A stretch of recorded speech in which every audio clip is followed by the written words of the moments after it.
We're meeting here today as A local initiative formed 2 years ago reconvened recently at Ravine Vineyard. Dubbed the Niagara Supercluster, those involved are challenging the leaders of Niagara's tourism industry to think beyond their bottom line, to find the alignment needed to help the region realize its tourism potential. But the supercluster brings into context all the tourism, hospitality, the connectedness of education institutions, transportation infrastructure, and it's really a beautifully simplistic way to show people that as a whole, you're much bigger than you are as your individual parts. I'm not so certain that it's what's missing from an inventory of assets perspective. I think what's missing is that spirit of working together. I think it's coming. It's definitely shown. It's shown in what sort of this supercluster has been able to do within the past 2 years. But I think for a long time there were a lot of silos. And we all realized that it's nothing like a good crisis to capitalize on a good crisis to get people to work together. And I think we're there.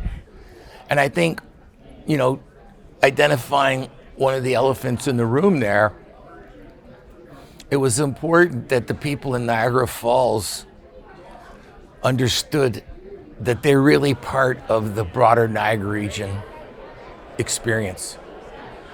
And that the wineries and the growers and the regional experiences need to know they're part of Niagara Falls.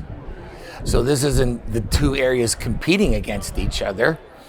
It's how they work together to ensure that their experiences and offerings inspire people who are destination travelers, because that's where we're way behind. An impressive list of speakers told those in attendance that alignment is needed amongst culture, hospitality, and transportation providers to leverage Niagara's natural beauty and help the region compete with best-in-class destinations.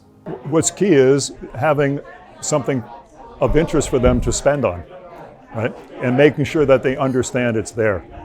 And one of the things I was particularly pleased about with the Supercluster report was all of the Niagara on the lake groups working together and understanding they have to also work together with Niagara Falls, because each can benefit the other.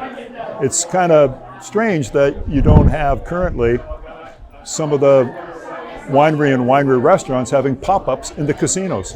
Think about it. They do that in Las Vegas. They'll bring in a winery from Napa Valley and do a pop-up. And here we have them in our own backyard. So it's things like that where they got to understand that both would benefit, and you shouldn't be competing for the same marketing dollar. It should be shared collectively. There's a number of components that we heard from today that really do create sort of that global icon in drawing more people into Niagara and having the systems in place to be able to successfully bring them and keep them here. What's your level of confidence moving forward? I love where we're at. We are on the map. I'm so energized by today's conversation. The idea that the province is here, they're recognizing what Niagara is now and what Niagara can be going forward. You hear that energy, you feel that energy in the room today, and that really is exciting. The Supercluster group are relying on data from a study that they commissioned that shows tourists have shorter stays and spend less in Niagara than they do elsewhere. We've got the data, and investors make decisions based on data, right? When they show the potential for growth.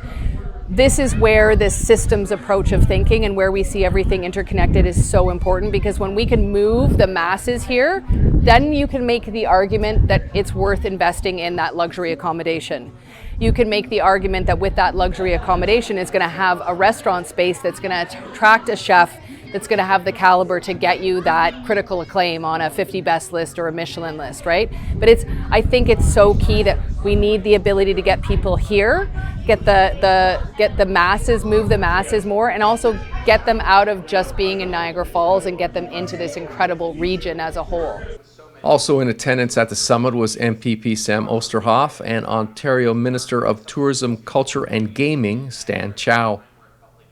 Chow wrapped up the proceedings by saying that the much-anticipated provincial announcement on tourism in Niagara was imminent. With the province and local tourism leaders sharing the same vision, it's hoped that Niagara can attain long-term sustainable growth for our tourism economy.